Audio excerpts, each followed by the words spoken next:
Hello everyone, this is Katie with Homeschooling for His Kingdom. Welcome. Today's topic is going to be about language, and I have two different curriculums that I wanted to talk to you about today.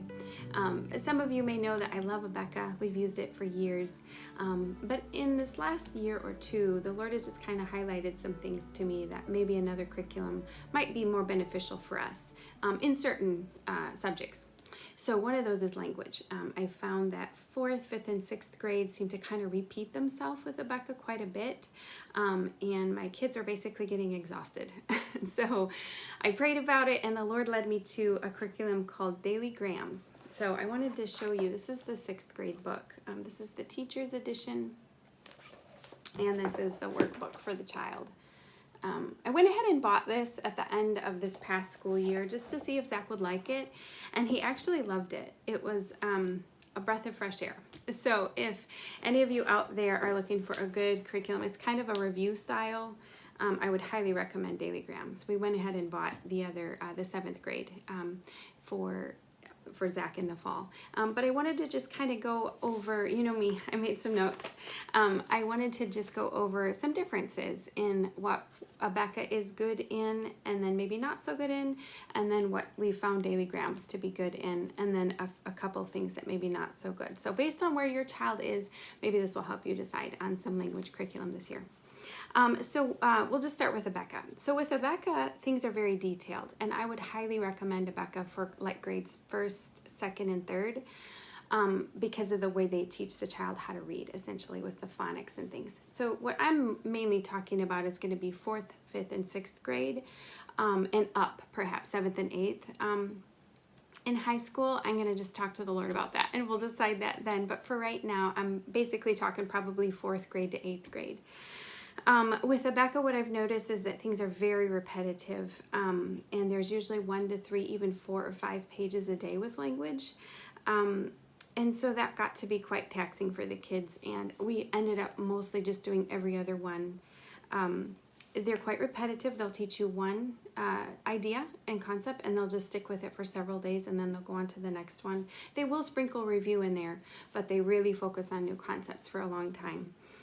Which is good to make sure the child gets it, but it's also kind of bad in the sense that they may forget some of the other things. Another really good thing, though, that Abeka does is they have wonderful charts. So it's much more of a teaching style curriculum. If your child doesn't know at all what an adverb is, never fear, Abeka will teach them. So if you're not sure how your child is sitting, or if you know that they need help with language, then I would err on the side of Abeka. And then they also Abeka does a good job with like book reports and things like that to teach them the structure of writing. The downside, of course, like I mentioned earlier, is just the exhaustive amount of material that they have every single day for the child. So moving to Daily Grams, with Daily Grams, it's just 1 page a day. Both curriculums have between 170 and 180 lessons, so the amount of lessons isn't different, but with Daily Grams, it's just a lot more concise. So within that 1 page, they do a lot of review. They teach about 6 different concepts every day with between like capitalization, punctuation, analogies, parts of speech, things like that. And then the thing I love is that their bottom item every day is writing. And that's one thing that we were not getting with Abeka, was writing every day. And I felt like my kids really needed to get back into that. And so they give you like 3 different simple sentences, and you're supposed to structure them into 1 or 2 more solid sentences, which inevitably helps the child think about how to create a good paragraph later. And then, of course, the paragraphs go into book reports. The book reports can go into like research reports or essays. So it's the beginnings of good writing daily with Daily Grams. The other thing I really loved about Daily Grams was that Zach liked it. It was done quickly. We were done in about 10 minutes, and he wasn't exhausted. So again, we have had a really good structure with Abeka. They've had it all the way up with language. So I think they're ready for something more simplified like this. But again, you can decide for your own child, but I just was, this really helped me, and I'm hoping that this might give you some ideas as you're thinking about curriculum for the fall. The only downside I see with Daily Grams is that if you do not know how to help your children with writing bigger reports, or you just haven't had experience with it yet, that might be a little difficult because I don't see in Daily Grams that they structure it with like book reports, essays, research reports, things like that. So you'll just want to add that from another curriculum, or if you already are comfortable in teaching your child how to do those bigger reports, then just go with that. But I did want to mention it doesn't seem like that, as far as I can tell. That is not in the curriculum that I can tell so far.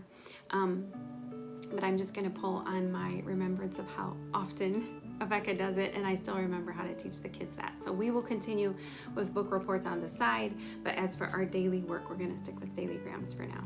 So anyways, I hope this information helps you. I hope you guys are having a great summer, great week, and I will talk to you later. God bless.